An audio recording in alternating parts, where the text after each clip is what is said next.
আসসালামু আলাইকুম। কেমন আছেন সবাই? আশা করি ভালো আছেন। আজকে কিছু বিষয় নিয়ে কথা বলবো। সেটা হচ্ছে ফিনল্যান্ডে কিভাবে আসা যায়, কি কি ওয়ে আছে ফিনল্যান্ডে আসার। দ্বিতীয় হচ্ছে ফিনল্যান্ডের সার্বক্ষণিক অবস্থা কি, আর এখন ফিনল্যান্ডে কাজের কি সিচুয়েশন। তো মোটামুটি সব কিছু নিয়ে একটু আলোচনা করব। অনেকেই ফোন দেন অনেক কিছু জানার জন্য, অনেক কিছু জিজ্ঞেস করার জন্য। তা আমি যতটুকু জানি ততটুকুই আজকে বলার চেষ্টা করব। আমি সব কিছু অনেক কিছুই হয়তো আমি জানি না, তবে প্র্যাকটিক্যাল যে জিনিসগুলো আমি জানি সেগুলো আজকে আপনাদেরকে বলার চেষ্টা করব। প্রথমত হচ্ছে ফিনল্যান্ডে আসবেন কিভাবে সেটা আলোচনা করার আগে কয়েকটা বিষয়ে নিয়ে আমি আলোচনা করি। বিভিন্ন গ্রুপের মধ্যে জিনিসগুলো দেখি, যেমন অনেকে ওইখানে কমেন্ট করে বা লিখে যে ফিনল্যান্ডের কাজের সিচুয়েশন খুবই খারাপ। আবার অনেকে বলে তো বাংলাদেশ থেকে যদি সিচুয়েশন খারাপই হয় তাহলে আপনারা ওইখানে কি করতেছেন। তো বিষয়টা হচ্ছে ভাই, কাজ হচ্ছে সবার যার যার রিজিকের বিষয়। আপনার রিজিক যেখানে আছে, যেভাবে আছে, আপনার রিজিক ওইভাবেই যাবে। অনেকে আছে ফিনল্যান্ডে আসার পরে 1-2 মাসের মধ্যে ভালো কাজ পাওয়া যায়, আবার অনেকে আছে 1 বছর 1.5 বছর পার হয়ে যায়, কাজ পায় না। তো কাজটা আসলে পাবেন কি না সেটা আপনার কপাল, আপনার লাক, আপনার রিজিক। তবে ফিনল্যান্ডে এখন আসলে কাজের ক্রাইসিস চলতেছে। এটার কারণটা হলো অনেক বিজনেস বন্ধ হয়ে গেছে ফিনল্যান্ডে। লাস্ট আমি একটা নিউজে দেখলাম 400 কোম্পানি ওরা বন্ধ হয়ে গেছে, শাটডাউন হয়ে গেছে, এবং অনেক বড় বড় কোম্পানি অনেক লোকও ছাঁটাই করেছে। এটার কয়েকটা কারণ আছে।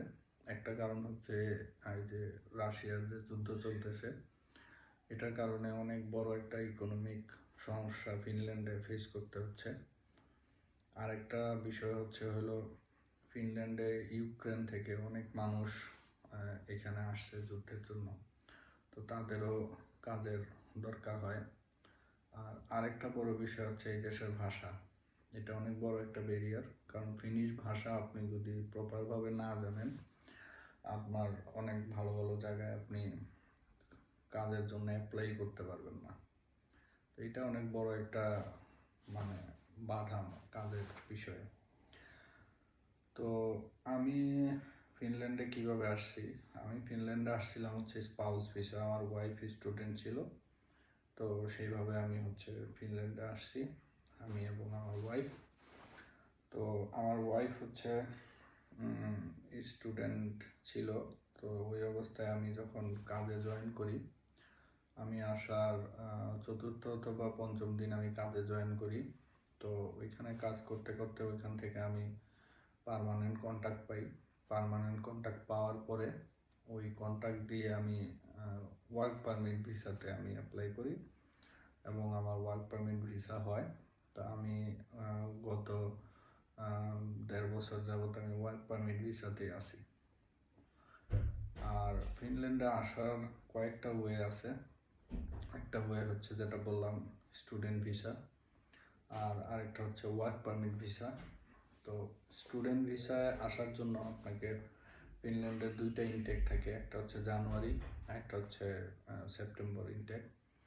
তো ওই ইনটেকের জন্য আপনাকে এক্সাম দিতে হবে এবং এক্সামের পরে আপনি পাস করলে তখন আপনাকে এখানে যে যে ইউনিভার্সিটিতে আপনি চান্স পাবেন তারা আপনাকে অফার লেটার পাঠাবে। তো আমি যখন আসছি তখন আইএলটিএসটা বাধ্যতামূলক ছিল না, এখন সেটা সব জায়গাতেই বাধ্যতামূলক করে দিছে। হয়তো 2-1টা ইউনিভার্সিটিতে ওদের রিকোয়ারমেন্টে মেবি এটা নাই, আইএলটিএসটা নাই। আর রিসেন্টলি যেটা শুনলাম সেটা হয়তো ফিনল্যান্ড এখন সেটটাতে বাধ্যতামূলক করে দিবে, আইএলটিএস এ না না দিয়ে সেটের জন্য হয়তো তারা রিকোয়ারমেন্ট হইতে পারে ইউনিভার্সিটিগুলো। এখন বিষয়টা হচ্ছে আপনি যদি স্টুডেন্ট ভিসায় অ্যাপ্লাই করেন, তো যারা মেরিট তারা তাদের স্পাউসের জন্য অ্যাপ্লাই করতে পারবেন। আর ইসের জন্য যে রিকোয়ারমেন্টটা স্টুডেন্ট ভিসার জন্য, সেটা হচ্ছে আপনার একজনের স্পন্সর থাকতে হবে, যে আপনার এই স্টাডি পিরিয়ডে আপনি যে এখানে ফিনল্যান্ডে আসবেন, এখানে আপনি সার্ভাইভ করার জন্য দেখাইতে হবে যে সে আপনাকে একটা বিগ অ্যামাউন্ট দিছে। তো এটা হচ্ছে বাংলাদেশি টাকায় হয়তো 24-25 লাখ টাকার মতো বা 22-23 লাখ টাকার মতো দুইজনের জন্য। এটা দেখাইতে হয় যে আমার স্পন্সর আমাকে দিছে। এখন হচ্ছে স্পন্সর কে কে হইতে পারবে, স্পন্সর হওয়ার জন্য কি কি যোগ্যতা বা কি কি কাগজপত্র তার থাকতে হবে। যে আপনার স্পন্সর হবে, স্পন্সরের থাকতে হবে হচ্ছে, যদি সে বিজনেসম্যান হয়, তার বিজনেসের একটা যে অ্যাকাউন্টটা, সেখানে যথেষ্ট পরিমাণ ট্রানজ্যাকশন থাকতে হবে, তার ট্যাক্স, তার বিন এবং তার ট্যাক্স রিটার্ন যেটা সে জমা দিচ্ছে, এই কাগজগুলো থাকতে হবে। এবং সে যে আপনাকে স্পন্সর করতেছে তার ওই ফিনান্সিয়াল অ্যাবিলিটিটা আছে কিনা সেটা আপনাকে প্রুভ করতে হবে। তো এটা হচ্ছে স্পন্সর যারা বিজনেস। আর যারা চাকরিজীবী আছে, চাকরিজীবীদের জন্য তার স্যালারি শিট, এখানে কিছু কাগজপত্র কম লাগে যারা চাকরিজীবী, কারণ হচ্ছে তাদের একটা স্যালারি পাচ্ছে। তো স্যালারিটা মাস্ট বি আপনার খুবই হ্যান্ডসাম একটা স্যালারি হতে হবে। ইমিগ্রেশন সাধারণত যেটা হচ্ছে ওরা যেটা জাস্টিফাই করে সেটা হচ্ছে একটা পার্সনের মান্থলি ইনকাম কীরকম, তার মান্থলি এক্সপেন্স কীরকম, এবং সেটার পরে তার কত টাকা বাঁচতেছে সেটা দিয়ে সে আপনাকে সাপোর্ট দিচ্ছে। এখন অনেকেই প্রশ্ন করে যে ভাই, আমার মামা, চাচা, খালু, ফুফা, অমুক তমুক, সে আমার স্পন্সর হইতে পারবে কিনা? যে কেউ স্পন্সর হইতে পারবে আপনার, না আপনি যে কাউরেই আপনার স্পন্সর করতে পারেন। তো অনেক সময় আপনাকে প্রশ্ন করতে পারে যে সে কেন আপনাকে স্পন্সরশিপ দিতে যাচ্ছে বা সে কেন আপনাকে এটা দিচ্ছে। তো আপনাকে তখন ওইটার একটা ব্যাখ্যা দিতে হবে। যদি সে দূর সম্পর্কের কেউ হয় বা আপনার রিলেটিভস কেউ না হয়, বাইরের কেউ হয়, তখন আপনি একটা আপনার সুন্দর মতো একটা তাদেরকে একটা বর্ণনা দিতে হবে যে কেন সে আপনাকে স্পন্সরশিপটা দিতে চাচ্ছে। আপনি সেটার সাথে করতে পারেন যে সে আপনাদের ফ্যামিলি ফ্রেন্ড, তার সাথে অনেক আগে থেকে আপনাদের যোগাযোগ ছিল, এরকম একটা কি বলে ডিসক্রিপশন আপনি দিতে পারেন।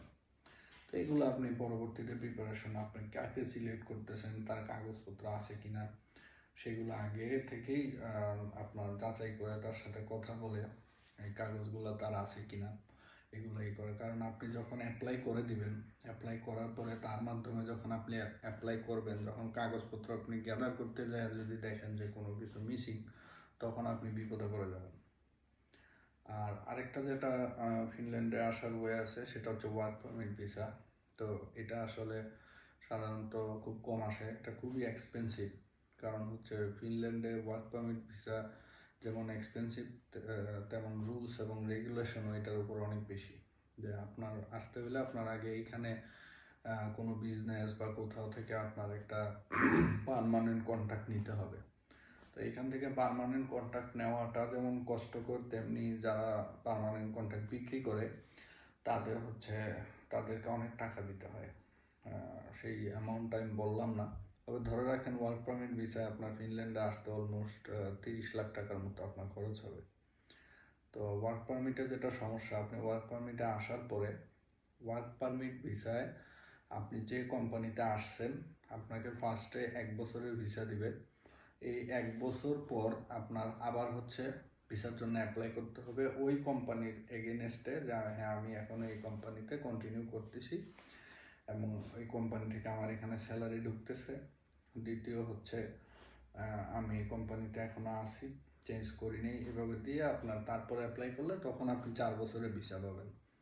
তো এমন না যে আপনি কোম্পানি চেঞ্জ করতে পারবেন না, আপনি হয়তো কোম্পানি চেঞ্জ করতে পারবেন, কিন্তু কোম্পানি চেঞ্জ করাটা আসলে ক্রিটিক্যাল হয়ে উঠবে আপনার সেকেন্ড 4 বছরের ভিসার জন্য।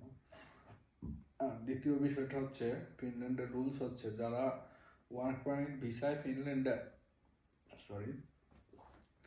আসবে, তারা হচ্ছে যদি 3 মাস তাদের যদি কাজ না থাকে, তাদের যদি কোনো স্যালারি ইম্পোর্ট না হয়, তাহলে হচ্ছে তাদেরকে ডিপোর্টেশন দিতে পারে, আপনার ভিসা ক্যান্সেল হয়ে যেতে পারে। এটা একটা সমস্যা। আর আরেকটা যেটা ওয়ে আছে সেটা হচ্ছে বিজনেস ভিসা। বিজনেস ভিসা সম্পর্কে আমি খুব ভালো একটা ডিটেলস জানি না। বিজনেস ভিসাটা হচ্ছে যে আপনি এইখানে কোনো একটা বিজনেস ওন করতে হবে, কোনো একটা বিজনেস আপনার এখানে কিনতে হবে।